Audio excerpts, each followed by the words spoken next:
En el contexto de la religión, se define como santos a las personas que se destacan por su ética intachable o por mantener un vínculo particular con una divinidad. De esta manera, en cierta forma se eleva a los santos por sobre el resto de los seres humanos. En el caso del catolicismo, los santos son declarados por la Iglesia Católica. Cada santo constituye un modelo moral o un guía cuyo comportamiento debe ser seguido o imitado por los fieles. En esta sección veremos a los santos de la religión católica, algunos canonizados y otros que lo estarán pronto. En este video veremos a 5 santos diferentes, e incluiré en algunos casos su plegaria más conocida para que puedas orar a ese santo. Empecemos este video hablando de una mujer maravillosa, ella es Santa María Magdalena. ¿Quién era María Magdalena? Era, como lo confirma casi con seguridad la investigación más reciente, aquella María de Magdala de la cual Jesús expulsó 7 espíritus malos y la que, como agradecimiento, le siguió en sus peregrinaciones, estuvo al pie de la cruz en el Gólgota y ayudó a sepultar al Señor. María de Magdala es aquella que, en la mañana del día de Pascua, corrió sola hacia la tumba, la encontró vacía y fuera de sí por la aflicción, suplicó al supuesto jardinero, que le dijera dónde habían puesto el cadáver de su Señor. Después, el que había tomado por el jardinero, se dio a conocer como Cristo, resucitado. Ella misma, como tocada por un rayo, cayó a sus pies, para levantarse luego, llena de júbilo a ir a anunciar a los apóstoles el increíble mensaje. Desde que San Gregorio el Grande declaró que 3 de las mujeres seguían a Jesús, es decir, María de Cleofás, María de Betania, hermana de Lázaro y Marta y aquella otra María, la pecadora pública, eran la misma persona, ni la historia, ni la leyenda, ni la liturgia han podido distinguirlas convenientemente. En esta forma, María Magdalena quedó como una de las figuras porque llegó a ser testigo y símbolo del increíble amor divino que es legendarias de la Edad Media. Para nosotros, sin embargo, es aún más, inclina piadosamente hacia toda miseria humana. María Magdalena llegó a ser la discípula más fiel del Salvador, la mujer que cuidaba de él durante sus peregrinaciones entre el Líbano y el Mar Muerto. Por él abandonó su casa y su comarca. Por él se separó de amistades y parientes y se unió a los rudos apóstoles, pescadores del lago de Genesaret, aceptando todas las inclemencias de los viajes, sirviéndolos a todos con verdadera humildad. Así como el Señor se había mostrado magnánimo con ella, su respuesta no se queda atrás. Expulsada de su patria por la primera persecución judía de los cristianos, María Magdalena se fue al sur de Francia y vivió, según se dice, en una cueva cerca de Saint-Baume, durante 30 años. A decir verdad, esta descripción es evidentemente una leyenda, pero el arte ha aprovechado este motivo. Aunque, posiblemente, la penitente no tuvo nada que ver con la histórica María de Magdala, su figura favoreció fuertemente la veneración a Santa María Magdalena en la Edad Media. En el Vézelay francés, cuyos monjes cuidaban de la presunta tumba de la pecadora convertida, se reunieron durante siglos, aquellos peregrinos que se dirigían hasta Santiago de Compostela, Roma y Jerusalén. Peregrinos que, a menudo, pagaron esas fatigas con su vida. Aunque se hayan equivocado en la persona, su fe devota en la misericordia divina que perdona, la cual relacionaron con el nombre de María Magdalena, los justifica desde nuestro punto de vista. Oración. Dios nuestro, que quisiste que Santa María Magdalena fue la primera en recibir de tu Hijo unigénito el encargo de anunciar el gozo de la resurrección. Concédenos que, siguiendo su ejemplo, demos a conocer a todos que Cristo vive y nos está esperando a todos en el cielo. El cual vive y reina. Amén. Continuemos este video hablando de otra mujer santa. Ella sufrió mucho en vida ayudando a otras personas y por sus acciones fue santificada. Ella es Santa Brígida, viuda, fundadora de la Orden del Santísimo Salvador. Brígida vino al mundo alrededor del año 1303 en el castillo de Finstad, cerca de Uppsala, como séptima hija del gobernador Girger y de su esposa Ingeborg Sigride. Su familia estaba emparentada con los reyes de Suecia. Un sermón sobre la pasión de Cristo la conmovió profundamente cuando apenas tenía 9 años. Pasó la noche entera llorando y tiritando de frío, arrodillada frente a una imagen del crucificado y creyó oír su voz. «Ven y mira, cómo he sido herido». Llena de horror, exclamó ella. «Señor mío, ¿quién te ha hecho esto?». Y entonces recibió la respuesta: eso lo han hecho todos aquellos que me abandonan a mí y desprecian mi amor. A pesar de su corta edad, tenía apenas 8 años, en cumplimiento del deseo de su padre, se casó con el conde Ulf Gudmarsson.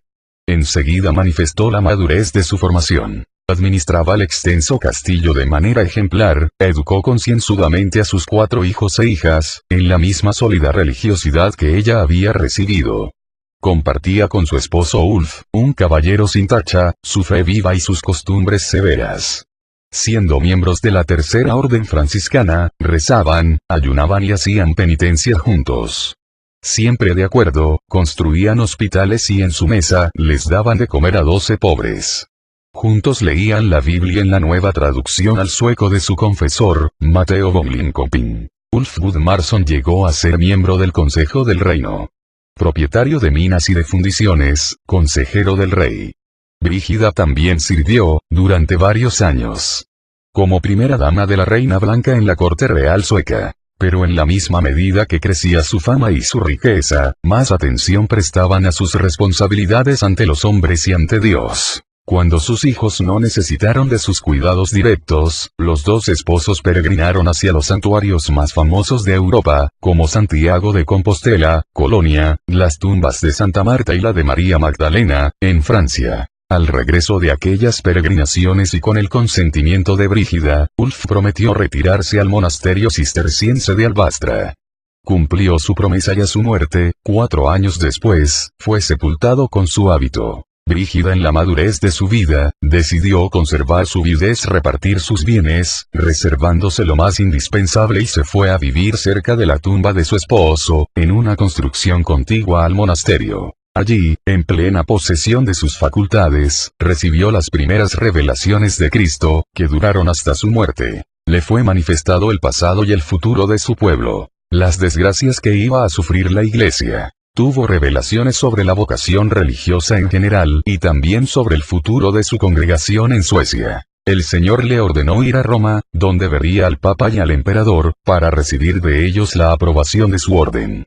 Obedeció sin titubear. Pero ¿en qué estado tan lamentable encontró la ciudad eterna? Las manadas de cabras dentro de los templos.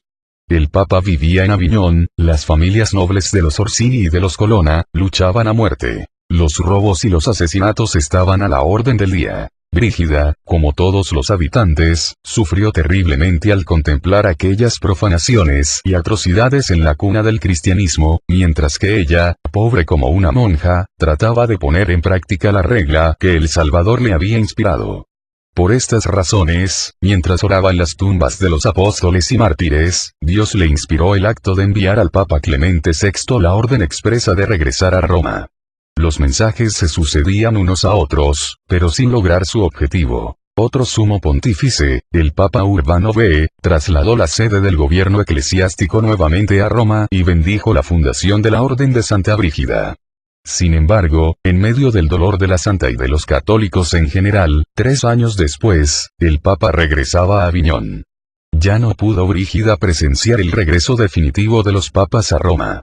Una vidente distinta, Catalina de Siena, fue escogida para coronar esta unión. Durante la gran peste que diezmó la población de Italia, la mujer fuerte del norte ayudó con entereza. Sin ningún temor, se introdujo en las barracas marcadas por la muerte. Dios bendijo tanto heroísmo con muchos milagros. Durante el año de jubileo de 1350, se preocupó nuestra santa, sobre todo, de los peregrinos suecos, quienes sin recursos llegaban exhaustos a la Basílica de San Pedro. En la patria lejana, mientras tanto, crecía el convento de Vadstena. La fundadora nunca lo llegó a ver terminado. En la madrugada del 23 de julio de 1373, se despidió de este mundo para pertenecer enteramente a Cristo, con el cual se había comprometido místicamente. Oración. Señor, Dios nuestro, que revelaste a Santa Brígida la sabiduría de la cruz en la meditación de la pasión de tu Hijo, concédenos por su intercesión saber encontrar a Cristo en nuestras cruces diarias, para compartir con Él su gloria en el cielo. Por nuestro Señor Jesucristo, amén. A la mitad de este video veremos a uno de los discípulos de Jesús, estoy hablando de Santiago el Mayor. ¿Quién lo conoce y no acepta como a un amigo a este hombre original, con músculos de hierro y espíritu cándido, fiel y sincero, como el alma de un niño? No es de asombrarse que haya sido el santo por excelencia del pueblo durante la Edad Media y que la gente haya peregrinado con fervor a Santiago de Compostela. Santiago el Mayor no reflexionó mucho cuando el rabí de Nazaret se acercó a su lancha y le dio la orden decisiva: sígueme. Durante 3 años acompañó al Señor, junto con su hermano Juan y su madre Salomé. Presenció asombrado los milagros que Jesús realizaba. Fue testigo de su transfiguración en el Tabor y escuchó la voz del Padre que salía de las nubes, como antes había escuchado las parábolas y predicaciones de su maestro. Él amaba al Señor de tal manera, que deseaba ardientemente que cayera fuego del cielo sobre los samaritanos que no quisieron recibirlo. Pero su amor no estaba iluminado, como tampoco lo estaba su espíritu. Santiago, aun cuando lo adoctrinaba el mismo Hijo de Dios, seguía siendo un hombre de buen corazón, iracundo, pero sin falsedad. El Salvador los llamó a él y a su hermano, significativamente, los hijos del trueno. Pero este apodo no era negativo, sino más bien un signo de su afecto hacia ellos. ¿Cuántas veces no escuchamos en el Evangelio? Él llevó a Pedro, Santiago y Juan consigo. Fueron también aquellos 3 quienes lo acompañaron al jardín de Getsemaní, la víspera de su pasión. Querían velar junto con él, pero tampoco en esta ocasión pudieron liberarse de su lastre terreno de debilidad, egoísmo y conceptos materiales. Se durmieron profundamente y por eso los sorprendieron los sucesos de aquella noche en el Monte de los Olivos y luego, los martillazos en el Gólgota.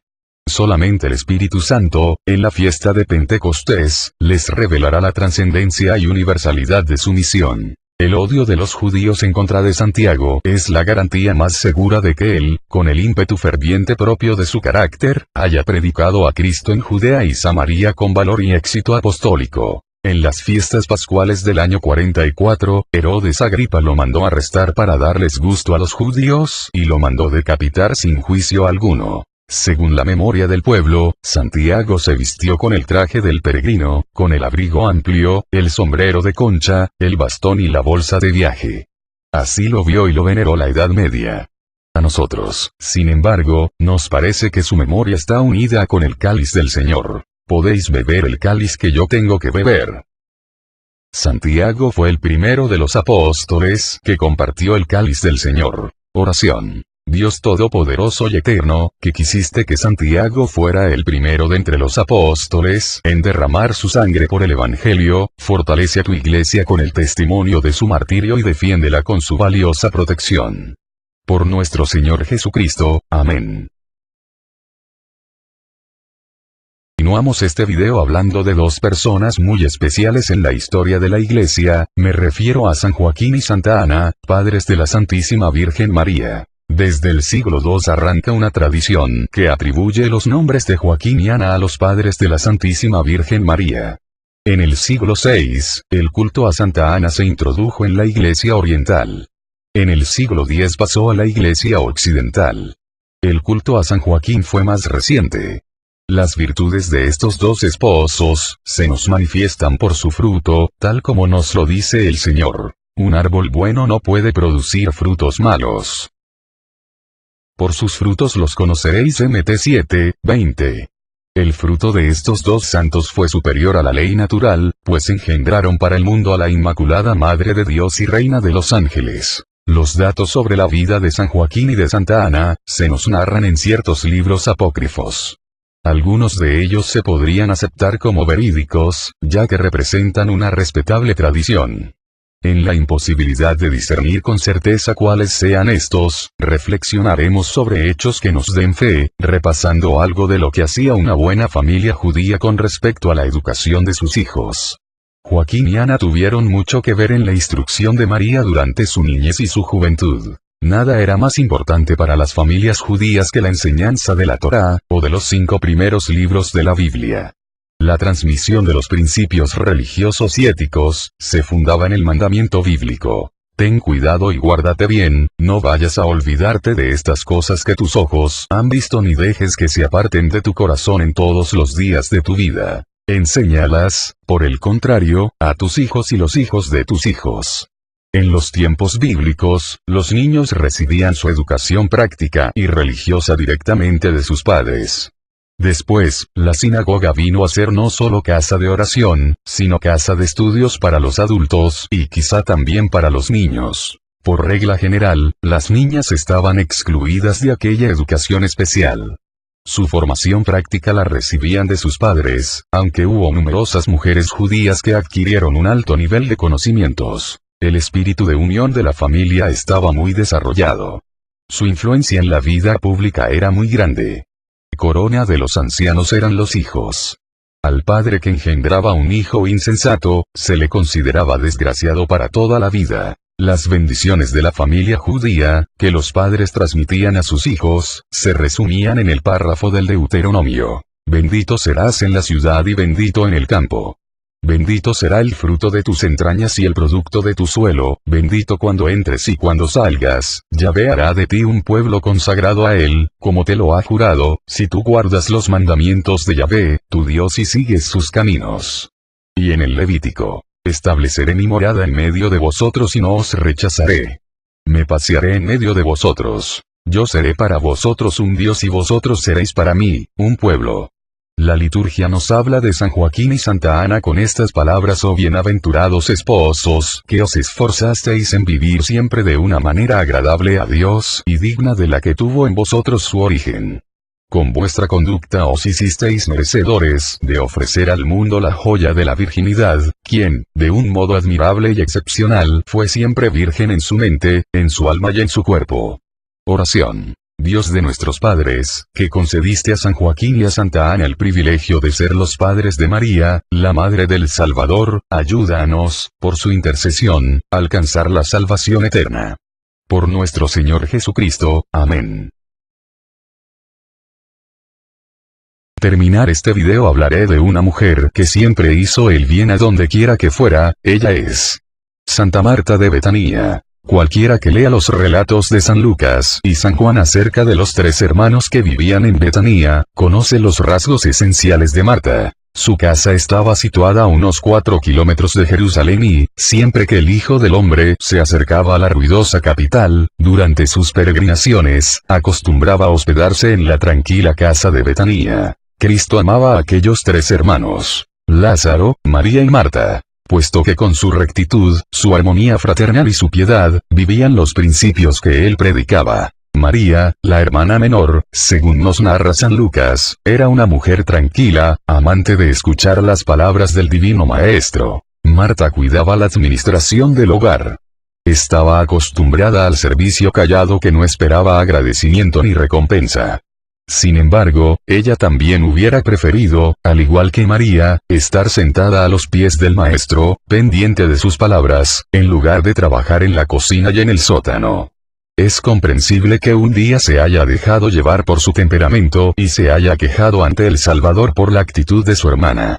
Nuestro Señor, empero, conocedor de las profundidades del corazón, no le dio totalmente la razón en su respuesta. Marta, Marta, una sola cosa es necesaria. María ha escogido la mejor parte. Marta comprendió muy bien la advertencia. Lo prueba el hecho de que estando su hermano Lázaro enfermo, no confió en los médicos ni en sus medicinas, sino que mandó llamar a Jesús. El Maestro puso a dura prueba su confianza y la de su hermana.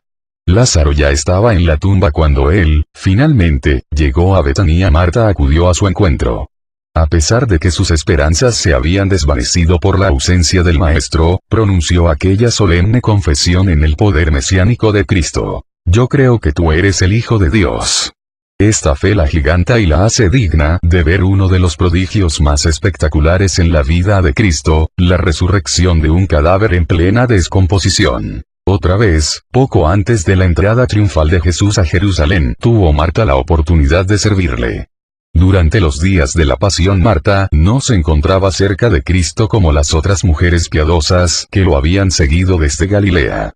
Su lugar estaba en Betania, lejos del Maestro, porque los fariseos atentaban contra la vida de su hermano, el resucitado. Hasta aquí tenemos los datos precisos de los evangelistas. Las manos de Marta no descansan ni siquiera en la muerte. Es la patrona de todas aquellas mujeres que, como ella, pasan su vida junto a la estufa, junto al lavadero y tienen muy poco tiempo para la oración y la meditación. Pero comienzan y terminan su jornada en el nombre de Dios, realizando un verdadero servicio a la comunidad, es decir, hacen verdadera oración y actos de culto a Dios. Santa Marta, patrona de las amas de casa, ruega por ellas. Oración. Dios nuestro, que concediste a Santa Marta el privilegio de hospedar y servir a tu Hijo, Jesucristo, concédenos, por su intercesión, no cerrar nunca nuestras puertas a los que nos necesitan, y ser recibidos por ti en la casa del cielo. Por nuestro Señor Jesucristo, amén. Bueno amigos, esto es todo por este video. Comenten de qué santo quisieran saber más, compartan este video con tus amigos y familia para que estén todos más enterados sobre las obras y milagros de estos fabulosos santos. Yo me despido no sin antes desearles el mejor de los días, que Dios esté con ustedes, los cuide y los proteja de todo mal. Adiós.